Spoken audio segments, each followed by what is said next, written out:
Hi there, good morning, and have a beautiful third Advent now today, if you are celebrating this Christian festivity. My name is Heine, and this is Rainier Books, and I'm from Stockholm, Sweden, and I am doing videos about books on my beautiful channel, which is called Rainier Books. Today I want to tell you about 10 books that have impressed me in the last couple of years, and books that I really sort of read and made a deep impact on myself, and also books that I think that BookTube has not talked about that much. So let's get started with this video. Number one is An American Summer: Life and Death in Chicago by Alex Kotlowitz. I read this book, I remember that very well, on my Kindle in 2019. I was sitting on a plane, on an Air France plane between Charles de Gaulle Airport in Paris, France, and Tokyo Haneda Airport. And this is about 10, 12 hours, and I got through almost the whole of the book. Life and Death in Chicago: An American Summer is an American summer in the city of Chicago, where more than 14,000 people within a very short frame of 15, 20 years have died because they were shot to death in gang wars, in incidents in primarily the south side of Chicago. And this book is really telling the stories of survivors. It's telling the story of relatives who have lost loved ones in those events in Chicago. And it very much brings you near the problem of guns and violence in Chicago in particular, but also, of course, in general, of the problems in the United States. And by telling these stories, these just emphatic stories of real people, Alex Kotlowitz manages for the second time in his career to shine a light on Chicago and to shine a light about things that are happening in the United States each and every day, on a daily basis, on an hourly basis almost. So many people get killed by guns and violence. Too much people. The second book that I want to mention here is The Great Offshore Grounds, a novel by Vanessa Veselka. She comes from Portland, Oregon, and she published the novel 3 years ago, I think. It was nominated for the National Book Award in the United States.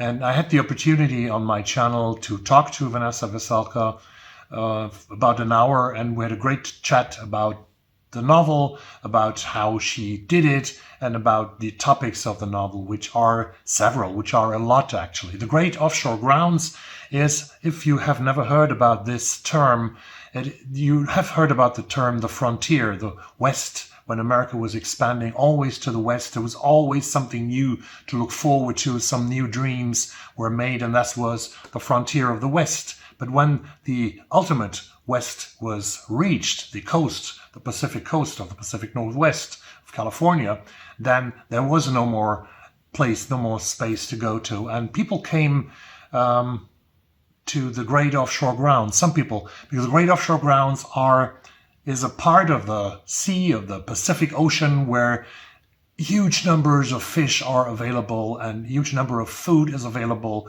but I think they don't really even exist. This book is a great novel. It's a great American novel, I think, because Vanessa Veselka describes the fate of two sisters in America. She describes some other people who are connected to these sisters. It is a book about poverty. It's a book about traveling through the states in the beautiful landscape, that a beautiful surrounding that this country can provide to such stories, when there's a quest through all of the country on land, but also in the end on the sea. So read The Great Offshore Grounds. It's a great book that has not been mentioned too much here on BookTube. The third book I want to mention is another novel. It's called The Unpassing by Chia Chiu-Len, and it was published a few years ago.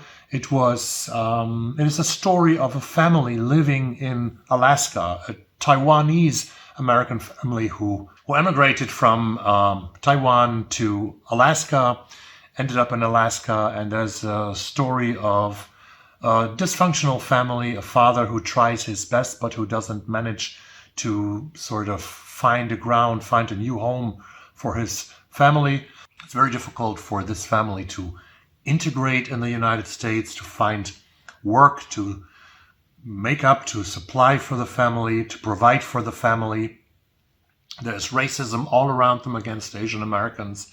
And there's a young woman, a young girl who is in the center of the story, and some other child in that family who has died. The Yield by Tara June Winch is another book that I have to mention here. It's an Australian novel. It won the Stella Prize, the most famous Australian literature prize, one of the most famous Australian literature prizes awards a few years ago. The Yield is a story of an Aboriginal woman coming back from overseas to Australia to attend the funeral of her grandfather.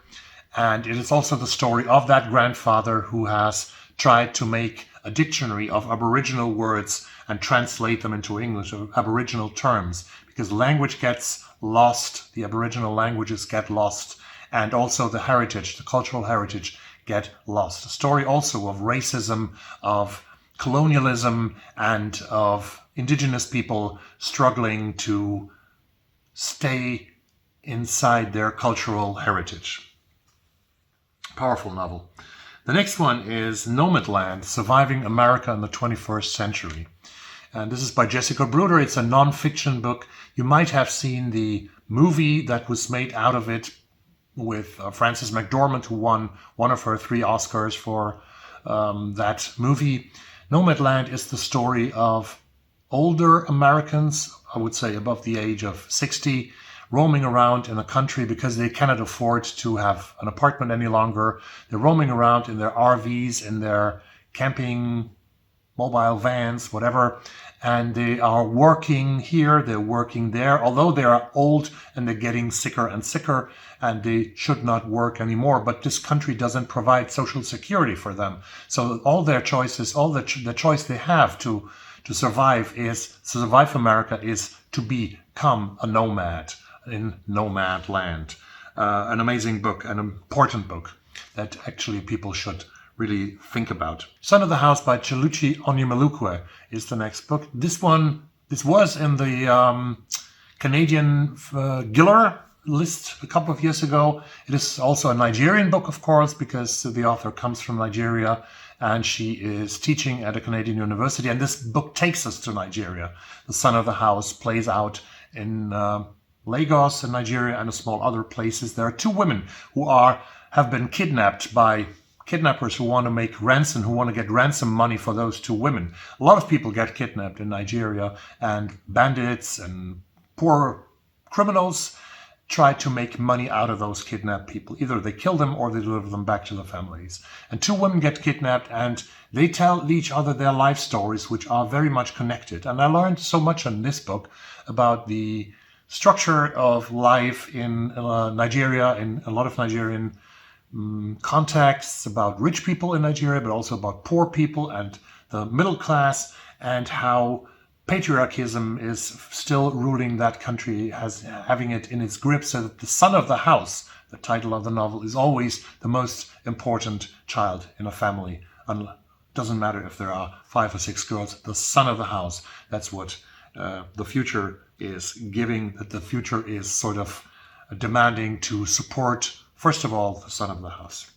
Mr. Wilder and Me by Jonathan Coe, I have to mention, because this book brought me the name of one of my favorite authors nowadays, Jonathan Coe from Great Britain. He, in Mr. Wilder and Me, he describes a beautiful story of a young woman who comes to Hollywood in her early 20s and who makes the acquaintance of an aging Austrian-American film director by the name of Billy Wilder, who really existed, as you probably know, who made beautiful movies such like Some Like It Hot, Witness of the Prosecution, and many, many others. The Apartment, 1, 2, 3, and many, many others. And this woman who makes the acquaintance of Billy Wilder, she develops a friendship to Wilder, but it's also a story about Wilder, about love to the movies, and about love of life. Coe is always capable of connecting fictitious characters to real people and to real events, and to sort of also locate ourselves in these stories. Mr. Wilder and Me, and after that I read 3 more novels by Jonathan Coe, so I'm very grateful to that novel that brought me to the works of Mr. Coe. Zorrie by Laird Hunt. That was nominated, actually shortlisted also for the National Book Award some years ago. And it is a marvelous, it's a small book, but it's a marvelous story about the whole life of a woman, an American woman in the sort of so-called flyover country that is disrespectfully so often called flyover country by people who live either at the West or the East Coast. This is the story of a hardworking woman who survived the Second World War, who lost her beloved husband in the Second World War when he was a young soldier fighting there, and who worked hard in order to live a decent life. And it's a great biography, a fictitious biography of a woman in the Midwest in America. Cocoon by, I'm almost through actually, Cocoon by Zhang Yuran. This is the first, I think it's the first Chinese novel that I ever read in my life. Cocoon, I read this last year. Cocoon is a marvelous story. It's not easy to read. I struggled with it because it's really taking your attention and demands all of your concentration to get through of it. There's a lot of stories told from the past.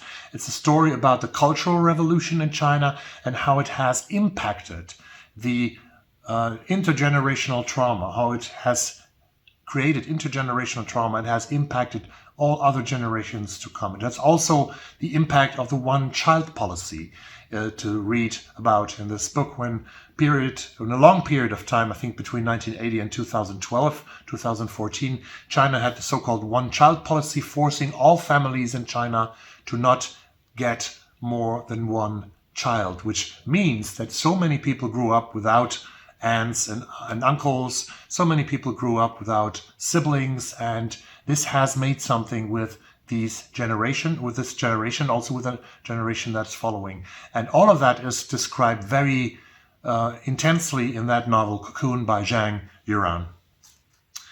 The final book in my list is, because of actual and current events. It is really, when you look at these days, when you look at our time, when you look back at our time, you will probably look back at a time in which democracy was on the verge of, and we were on the verge of losing democracy. Next year, there's an election in the United States between two very old men, the incumbent Joe Biden, who's 82 years old, and Donald J. Trump, a fascist orange, a man who has been indicted 91 times, but who might become the president of the United States again for the second time, and who has said that he will only be the dictator on one day, on the first day of his presidency, and then not ever again. But when you see that, for example, how he is denouncing his political opponents as vermin in a language that Benito Mussolini and Adolf Hitler have used, then it gets very scary. If you look at other countries in Europe, we have looked at Holland, where Geert Wilders came to power, and we don't know what happens in Holland in the next coming years. A right-wing radical coming to power in the Netherlands. In Poland, they have just elected a new government after 8 years of a very right-wing government who changed the country dramatically. In Hungary, we have a right-wing almost dictator. In Russia, we have a right-wing fascist dictator who instigated a war against Ukraine. So the last book has a very engaging topic.